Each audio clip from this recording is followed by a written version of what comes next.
옛날 중국 월나라에 서씨라는 여인이 있었습니다.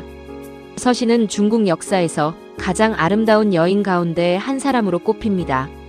그녀는 얼굴이 아름다웠을 뿐만 아니라 걸음걸이, 표정, 몸가짐까지 사람들의 시선을 끌었다고 합니다. 그런데 서씨는 가슴에 병이 있었습니다. 그래서 때때로 가슴을 손으로 감싸고 살짝 얼굴을 찡그리곤 했습니다. 그런데 이상한 일이지요. 보통 사람이 얼굴을 찡그리면 보기 좋지 않을 수 있습니다. 하지만 서씨가 찡그리면 그 모습마저도 아름답게 보였습니다. 그런데 같은 마을에 외모가 그리 곱지 않은 여인이 있었습니다. 이 여인은 서씨가 찡그리는 모습을 보고 이렇게 생각했습니다. 아, 찡그리면 아름다워 보이는구나. 나도 저렇게 해봐야겠다. 그래서 집으로 돌아가 서씨처럼 가슴을 움켜쥐고 얼굴을 찡그리며 마을을 걸었습니다. 하지만 결과는 어땠을까요?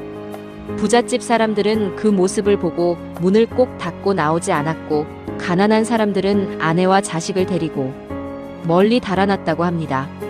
왜 이런 일이 생겼을까요? 그 여인은 서씨가 찡그리는 모습만 보았습니다. 하지만 왜 그 모습이 아름답게 보였는지는 알지 못했습니다.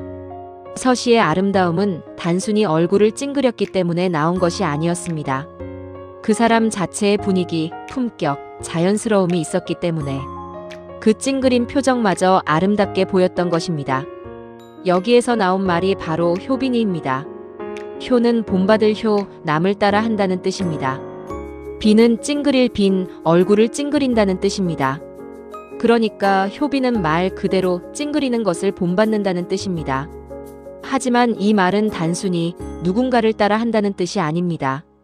본질은 모른 채 겉모습만 흉내내는 어리석음을 말합니다.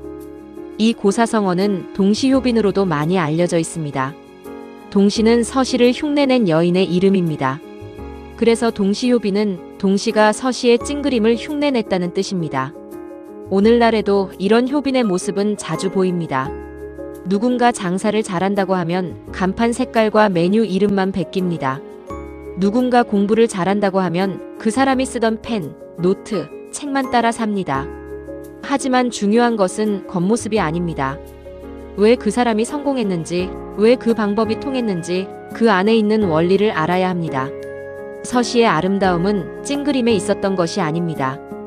공부 잘하는 사람의 비결도 펜 한 자루, 책 한 권에만 있는 것이 아닙니다. 성공한 사람의 힘도 겉으로 보이는 말투나 옷차림에만 있는 것이 아닙니다. 그 안에는 오랜 노력과 태도, 그리고 자기만의 방식이 있습니다. 그래서 효빈은 우리에게 묻습니다. 당신은 지금 본질을 배우고 있습니까? 아니면 겉모습만 따라하고 있습니까? 물론 좋은 사람을 본받는 것은 중요합니다. 훌륭한 사람에게 배우고 좋은 방법을 참고하는 것은 필요합니다. 하지만 그대로 베끼는 것과 내 것으로 소화하는 것은 다릅니다. 따라하는 것은 시작일 수 있습니다. 하지만 거기에서 멈추면 나만의 색깔은 사라집니다. 진짜 배움은 남의 모습을 복사하는 것이 아니라 그 안의 원리를 깨닫고 내 상황에 맞게 바꾸는 것입니다. 아이를 가르칠 때도 그렇습니다. 옆집 아이는 이렇게 해서 성적이 올랐다더라. 그 말을 듣고 무작정 따라하면 오히려 아이에게 맞지 않을 수 있습니다. 어르신들이 배우실 때도 마찬가지입니다. 남이 빨리 외운다고 해서 나도 꼭 같은 속도로 해야 하는 것은 아닙니다. 중요한 것은 내 속도, 내 방식, 내 꾸준함입니다. 효빈의 교훈은 분명합니다. 남의 아름다움을 흉내낸다고 내 아름다움이 되는 것은 아닙니다. 남의 성공을 따라한다고 그 성공이 그대로 내 것이 되는 것도 아닙니다. 중요한 것은 겉모습이 아닙니다. 그 사람이 왜 빛나는지, 그 방법이 왜 통했는지 그 안에 있는 본질을 보아야 합니다. 오늘의 고사성어 효빈. 한 줄로 정리하면 이렇습니다. 겉모습을 흉내내지 말고 그 안의 본질을 배워라. 남을 보고 배우는 것은 좋습니다. 하지만 남이 되려고 하지는 마십시오. 진짜 배움은 남을 그대로 복사하는 것이 아니라 그 안의 본질을 깨닫고 내 삶에 맞게 익히는 것입니다. 남의 찡그림을 따라 하기보다 나만의 아름다움을 찾아가는 것.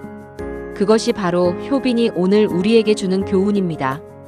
규림서당이었습니다. 감사합니다.